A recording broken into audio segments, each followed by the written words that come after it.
Ada yang aneh di sini ketika media sudah mulai sadar, dia kembali seperti orang kerasukan pada saat itu. Saya aneh kok, kata guru saya, spiritual sukmanya sudah kembali ke raganya, tetapi teman saya atau media itu dia berontak lagi seperti orang sedang kemasukan. Apa yang kamu lakukan dengan cucu saya?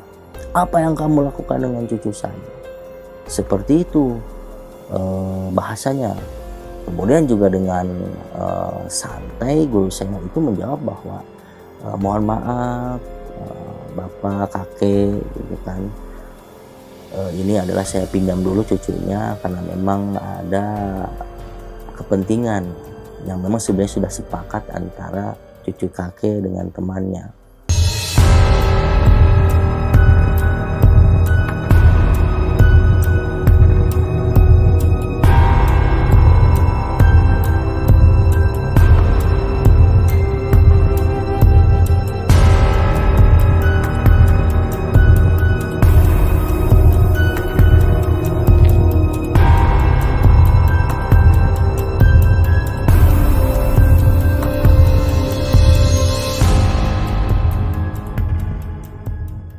Assalamualaikum warahmatullahi wabarakatuh.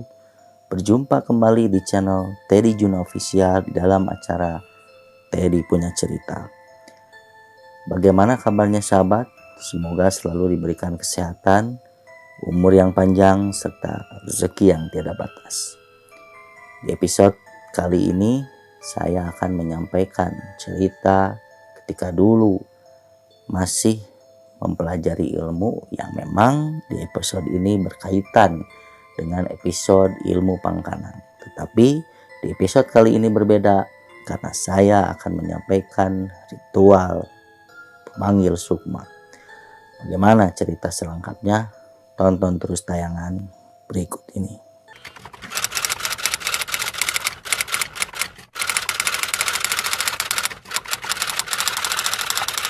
Tarik sukma merupakan sebuah ritual ketika sukma seseorang yang memang di dalam bawah alam sadar itu ditarik ke dalam media.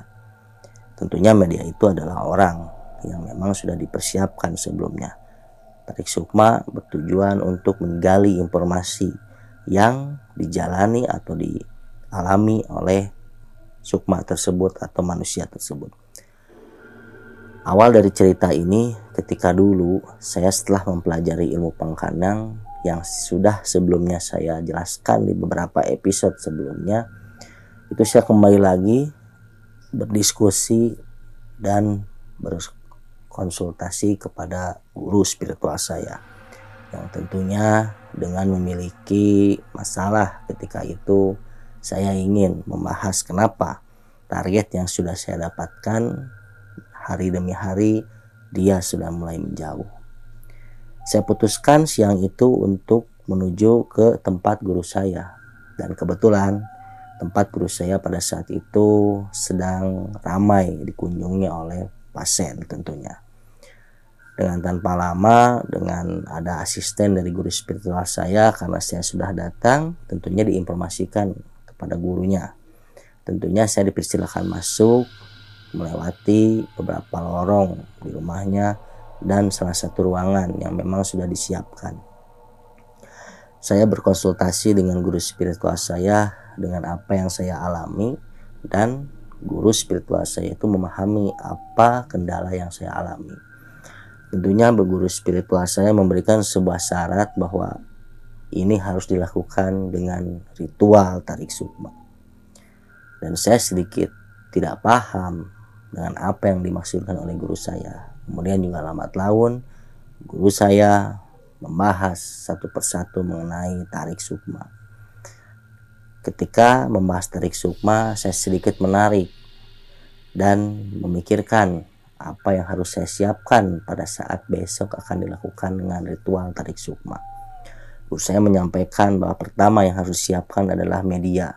Media itu tentunya adalah orang yang memang memiliki pengalaman bahwa dirinya itu lemah, dalam artian adalah lemah dalam segi spiritual, sehingga memudahkan untuk dimasukkan sosok ke dalam tubuhnya.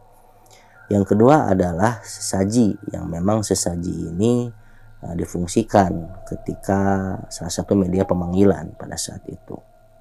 Kemudian juga saya menyanggupi beberapa syarat yang diajukan oleh guru saya tentunya. Dan kami sepakat bahwa saya langsung pulang pada saat itu, karena memang saya harus memikirkan matang-matang siapa media yang harus saya siapkan. Pada malam harinya saya berpikir bahwa media yang saya siapkan adalah tidak lain adalah teman saya, teman satu pekerjaan. Sehingga sebelumnya saya kontaklah dan saya telepon teman saya. Sebutlah namanya Ana. Ana ini adalah salah satu teman kerja saya yang memang dekat dengan saya, dan dia juga pernah cerita sebelumnya bahwa dia pernah menjalani sebuah belajar ilmu ketika masih berada di desanya. Kemudian saya menelpon Ana dan dia mengiyakan bahwa besok kita bicara lebih jauh dan dijanjikan di tempat kerja. Keesokan harinya saya bertemu dengan Ana di tempat kerja. Kemudian juga selepas istirahat saya menjelaskan bahwa maksud dan tujuan saya adalah meminta bantuan kepada Ana bahwa Ana dikhususkan untuk saya sebagai media ritual, dan Ana mengiyakan pada saat itu. Kemudian tanpa berpikir lama, setelah selepas kerja kami berangkat menuju tempat guru saya. Pada saat itu masih dengan kondisi hari sebelumnya, tempat guru saya itu memang ramai dikunjungi oleh orang-orang yang memiliki permasalahan. Karena memang asisten dari guru saya sudah kenal, kemudian saya diarahkan untuk langsung menuju ruang kemarin yang sebelumnya saya bertemu dengan guru. Tanpa lama guru saya kemudian datang dan saya memperkenalkan bahwa inilah media, adalah salah satu teman saya, namanya adalah Ana. Kemudian guru saya itu berbicara, "Oh, baiklah Ana, saya menyampaikan bahwa ritual ini adalah sebuah ritual yang memang tidak biasa dan memang hanya dilakukan oleh orang-orang yang memang sudah profesional dalam melakukan hal ini. Karena dampaknya ketika ritual dilakukan, artinya adalah ritual ini tidak boleh dilakukan ketika di pinggir sungai. Entah kenapa di pinggir sungai, karena menurut penuturan guru saya adalah dikhawatirkan setelah ditarik dia tidak bisa kembali ke raganya. Dan itu adalah dampak terburuk dari akibat ritual ini. Kemudian guru saya mulai melakukan proses ritual pada saat itu dengan mempersilahkan Ana untuk duduk bersila serta memejamkan matanya. Selama proses ritual penarik sukma, di saat itu saya disarankan oleh guru saya untuk menanyakan kepada media, karena dikhawatirkan pada saat proses masuk itu bukan dari target yang dituju. Apa yang dituju?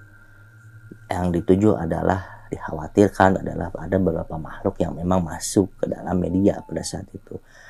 Karena guru saya meyakinkan kepada saya supaya target yang ditarik adalah target yang memang saya yakinkan untuk dimasukkan pada saat itu.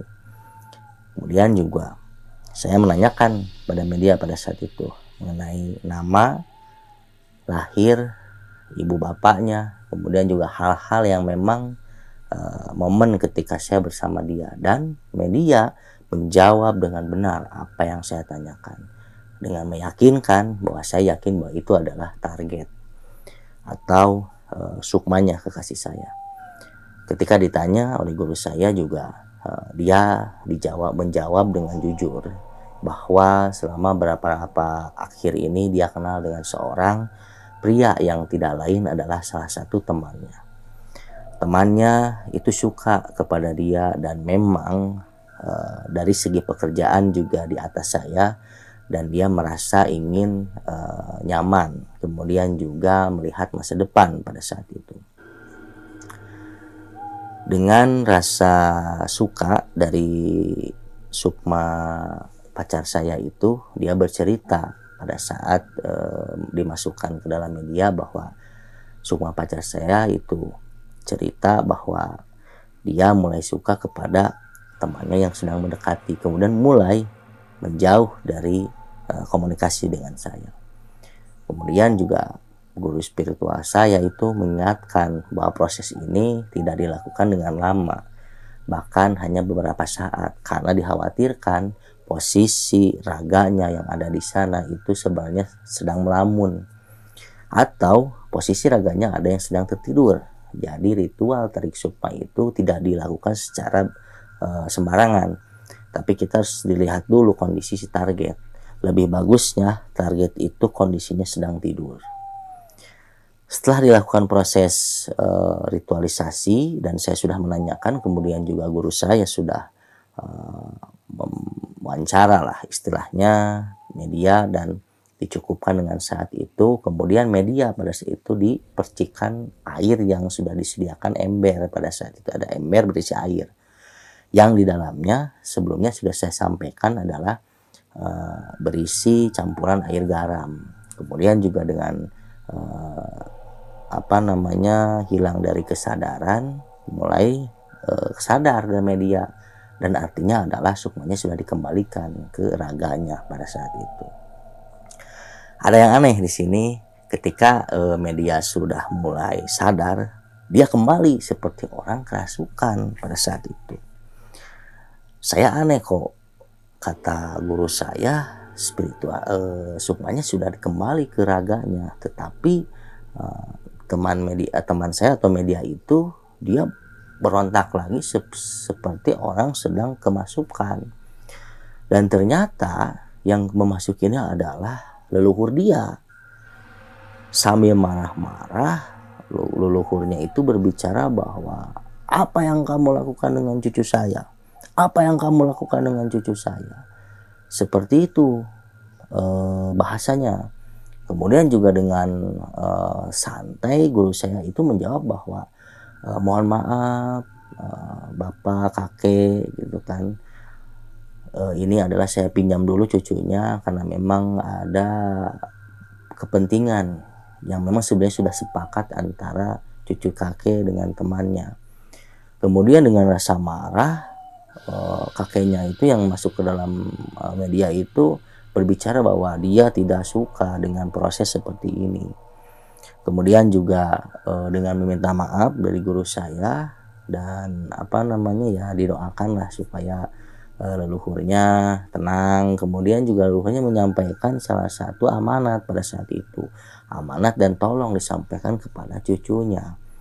Amanatnya adalah pertama, jangan tinggalkan sholat, kemudian terus lakukan kebaikan. Nah, setelah itu tanpa dikeluarkan lembut dari media tersebut atau teman saya itu roh dari kakeknya itu sendiri mulai sedikit menghilang. Kemudian juga media atau teman saya sudah pulih kembali kesadarannya. Setelah itu saya berbicara ke teman saya, kamu nggak apa-apa gitu. Kok saya merasa tertidur tapi mendengar suara kalian berbicara seperti itu. Ya sudah, kita keluar dulu lah, cari angin segar, kata saya. Terus kemudian guru saya juga langsung masuk ke tempatnya karena memang harus menangani beberapa pasien. Ketika itu saya sampaikan apa yang disampaikan oleh leluhurnya atau kakeknya pada saat itu, supaya tidak terjadi salah paham. Ketika saya sampaikan kepada teman saya itu, sebutlah namanya Ana ini, saya sampaikan bahwa pertama jangan tinggalkan sholat, kedua adalah selalu terus melakukan kebaikan. Setelah itu dia merasa aneh dan merasa, kok tiba-tiba kamu bicara seperti itu. Ya istilahnya sama teman, ya saya hanya mengingatkan. Kemudian ya setelah selesai kami pulang ke rumah, dan sebelum pulang ya saya janjikan bahwa saya mentraktir dia untuk makan. Kemudian juga rasa pulang saya puas pada saat itu karena tahu jawabannya kalau pacar saya itu sedang dekat dengan seseorang pada saat itu. Artinya adalah ilmu pangkanang yang saya pelajari memang ada beberapa sedikit kelemahan. Artinya karena memang ilmu itu ketika sudah dapat ya kita harus menjaganya dengan baik-baik. Jadi artinya ilmu pangkanang itu harus dilakukan dengan orang-orang yang memang benar-benar kita cintai dan akan menuju ke pelaminan. Tidak dilakukan atau tidak digunakan dengan hal yang tidak baik. Terima kasih sahabat misteri sudah menyaksikan dan sudah mendengarkan pengalaman yang saya sampaikan. Semoga sahabat misteri terhibur, kemudian juga menjadikan cerita ini ada hikmahnya dan mengambil kebaikan dari cerita ini. Jika ada saran, kemudian juga teman sahabat memiliki kisah-kisah misteri, bisa disampaikan di email di bawah ini dengan subjek Teddy punya cerita. Terima kasih, cukup sekian dari saya dan mohon maaf jika ada beberapa pihak yang sudah saya sampaikan dan sebelumnya sudah saya samarkan tempat, nama, dan lokasi. Terima kasih. Akhir kata dari saya, terus semangat, jaga kekompakan, kemudian juga tetap beribadah. Terima kasih. Assalamualaikum warahmatullahi wabarakatuh. Salam Rahayu.